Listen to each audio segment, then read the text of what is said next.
What's up, everybody? Baby Huey here for 107.7 The Bone, and I'm excited that WWE is coming back to the Bay Area. Monday Night Raw will be at the SAP Center in San Jose on Monday, January 13th, and tickets are on sale now over at Ticketmaster.com. And joining me to talk all about it is WWE Superstar Sami Zayn. How's it going, Sami? Great. Thank you for having me.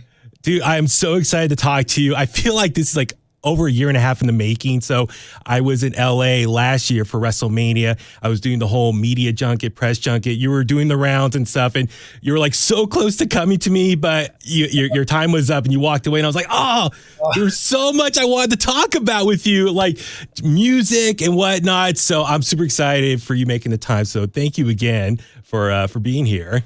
Yeah, no problem. I always hate hearing stories like that. I'll hear fans just like that waited in line for me for meet and greets, and okay, like, you left right before it was my turn. I'm always like, it's just the most heartbreaking thing. But I'm glad we get to pick it up this time around. Totally. So I have some fun questions at the end. But first, let's talk about Monday Night Raw. It will be premiering on Netflix on Monday, January 6th. And that's another reason why here in the Bay Area, people need to get your tickets when it comes to the SAP Center on January 13th. That will be week 2 of the Netflix era for WWE. So, Sami, we'd love to get your thoughts on Raw debuting on Netflix in a couple weeks and what this means for WWE. Well, it's hard to actually articulate it because it's such a massive move for not only our business, the wrestling business and WWE, but it could potentially even be a litmus test for the entire entertainment industry in some respects, that we'll only know the effects of this maybe 5-10 years down the road when something like this becomes more commonplace, and people will be able to look back and go like, oh, you know what? WWE they saw where things were headed. And I personally think that will be the case because, you just look over the years of the way a lot of fans have shifted from cable television to Netflix and streaming services. So I think this is gigantic. And WWE has a propensity to go all out for things that require us to go all out. So when we're debuting to a new audience, they're going to pull out all the stops. You already saw that on January 6th, they've announced CM Punk versus Seth Rollins, Roman Reigns versus Solo for the Ula Fala, for who's the real tribal chief. Both of those matches could have been on WrestleMania, but they're on Raw for the Netflix premiere. So it tells you what a big deal this is. But the thing about, again, being with WWE is, unfortunately, you rest on your laurels, which means next week we got to come back and do it again in San Jose, and it's got to be just as big and just as good, and we got to keep that momentum going forward. Yeah. Can that be challenging? Yes. But remarkably and mysteriously, we somehow pull it off all the time. Yeah. To be perfectly honest, like there's so many times things should go wrong and we should just not be able to do this thing, and we somehow do. We come through. So it's an exciting time. It's a little unsettling because you just don't know where things will be, in a month, 3 months. But, change is the only constant around here. So, just buckle up and go for the ride. I cannot wait for it. I mean, I love WWE. Cannot wait to see what you guys have in store on Netflix. However, though, let's talk about last Saturday real quick.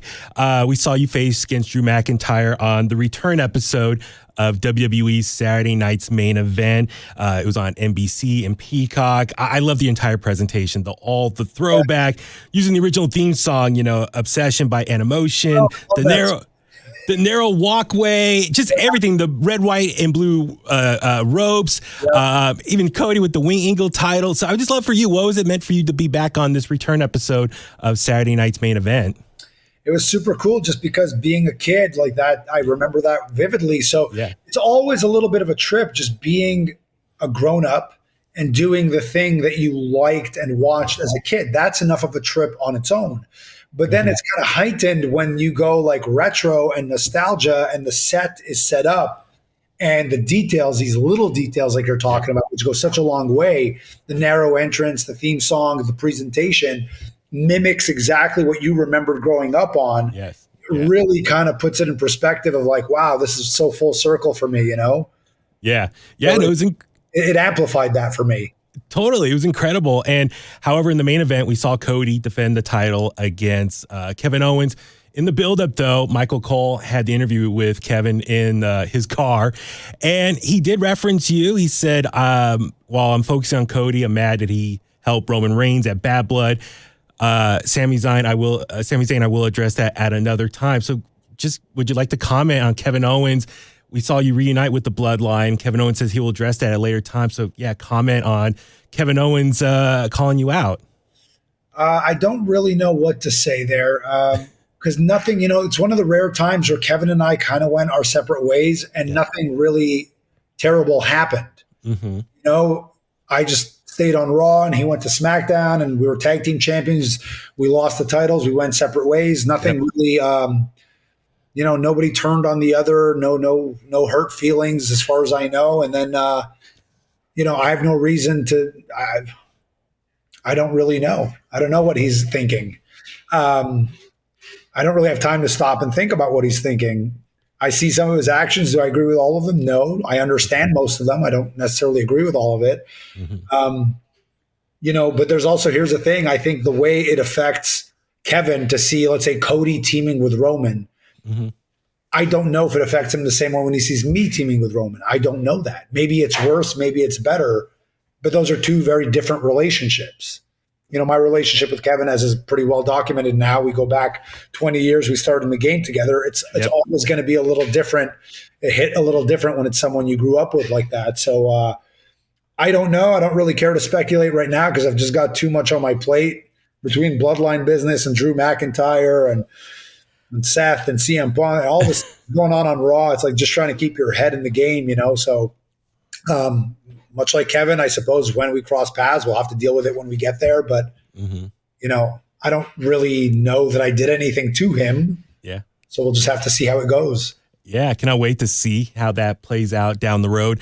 However, big story over the last couple of months was seeing you reunite with the OG Bloodline. So what did it mean for you to reunite with Roman Reigns, Jimmy and Jey Uso, and ultimately, team up for War Games? But what did it mean for you guys to come back together as a team? You know what? It was pretty great because there really is just something magic about appearing on screen with those guys. There's just a weird chemistry. And maybe it's the interaction of all our personalities and how we approach things. But I remember the first week we were back on screen with each other because I've been on screen with Jay a fair bit. We've both been on Raw. But then the first week where Jimmy, Jay, and I were on TV, and it was really sort of like a thread throughout the night where I see Jimmy and it's kind of tense, and then Jay, whatever, and he kind of blows up on me. And then you see Jay and Jimmy later, but Jay feels bad and Jimmy says he'll smooth it out. And then later you see Jimmy going out into the parking lot. Oh my goodness, he sees me talking to Solo. And it's just this ride. It's throughout the one night. And man, when we were doing that, I just remember thinking like, we're back, old school Bloodline, compelling television that takes you on a ride and you think it's going one way and it takes a right turn and then it goes left and what's going to happen next? I mean, I think the Bloodline story did that better than maybe any story I could think of offhand. So, to be a part of it is an honor. And then to be able to run it back a little bit now recently with the War Games, I think it's just, it feels great. It just feels great to be able to do it again because usually when things are done, they're just done, Yeah. And, to get a second crack at it is it's a treat. So with that being said, well, first off, congrats. You're now 3-0 in War Games matches. But also, so for you, a lot of fans are saying the Bloodline storyline is the greatest storyline of all time. And here we are now in hindsight. You can reflect and think about it. What do you want the Bloodline storyline's legacy to be? What do you want fans to remember most from the last 4+ years? I think that's really personal to the fans and what they take out of it. Anytime I do anything, I just hope it has some sort of positive effect on people. I don't really know. I don't really know how to answer that question because I do get fans telling me that this story or this match or this thing you did really meant a lot to me. And it came at this time in my life or this, you just don't know what you're doing and what the effects it has on people because you're putting it out to such a wide number of people. You don't know how it's impacting people. But then when you get people telling you how it impacted them and the fond memories that they have. I don't know, man. I think if there's meaning to anything, there's got to be some meaning to that you're able to put something out that connects with another person on that level at a very specific point in their life. Yeah. And then they'll remember it, and I don't know, I don't even think it's important whether they remember it 5 years, 10 years down the road. I think if it helped someone at that time get through something or just made them feel good, I mean, hey, what more can you ask for, Yeah, no, and thank you for all the years of entertainment. I definitely give you your flowers for all that. With that being said, it's something random I've always wanted to ask you. My dad's all-time favorite wrestler is Sycho Sid. And so I stumbled upon this. And first off, RIP, rest in peace to Sid Udi, who passed away earlier this year. There is this video I just saw on Reddit. You took a power bomb from Sid, I think 20 years ago. And the description, it said like the first power bomb Sid gave after he broke his leg. So I don't know if you can confirm that, what you remember from that day and working with Sid. And what was it like, one of the few people to take a power bomb from him? I remember a lot about that day. And I can get into, I could spend an hour just on that day. But I will comment just on the reaction to the powerbomb itself. Okay. First of all, Sid coming out was so unexpected. Yeah. The fans in Montreal at that time for that promotion, IWS, were rabid. And when he came out, the energy in that place was maybe unlike anything I've felt even to this day. It was just so insane. It was like, I can't believe this guy is here, and holy, this guy's a world champion, a WWF world champion. Yeah, yeah. And now he's here, and he's a badass, and he's whatever. And it was, I was playing a different character at the time. This character was even more like rubber bally than I was at that time already. Mm-hmm. So I'll just give you this part. But when he gave me the power bomb, there was so much energy and so much adrenaline and so much everything going on in the building. And the ring had some bounce to it. Yeah. Yeah. That's okay. When he power bombed me, I wanted to give it everything I had. So I attacked the mat. I got as high as I could from him. I got as light as I could from him. The energy was so magical. I was like, this is going to be the craziest power bomb of all time. And when I took that power bomb, I legitimately thought that I took it so well that I bounced back onto my feet. And then again, that character that I was playing was like a rubber ball spazzy type thing, and it was a battle royal. So basically, I thought I bounced back on my feet, and in one fluid motion, eliminated myself from the battle royal. Well, upon watching the footage back, I know. It appears like I just take the power bomb, get up, and leave. But I swear to God, at the time, I thought he gave it to me with such impact. Yeah, off my back onto my feet. Yes, it's crazy that I would just like fall over the top rope. Okay. And you know what? I know it's silly when you watch it back live or like now on tape 20 years later, but I promise you, at the moment, everybody in the building, no one stopped and started laughing. Okay. You know what I mean? It wasn't, oh, I can't believe he did that. It was just like high energy insanity. Yeah. Sure, a lot of stuff doesn't hold up on tape as well 20 years later, Yeah.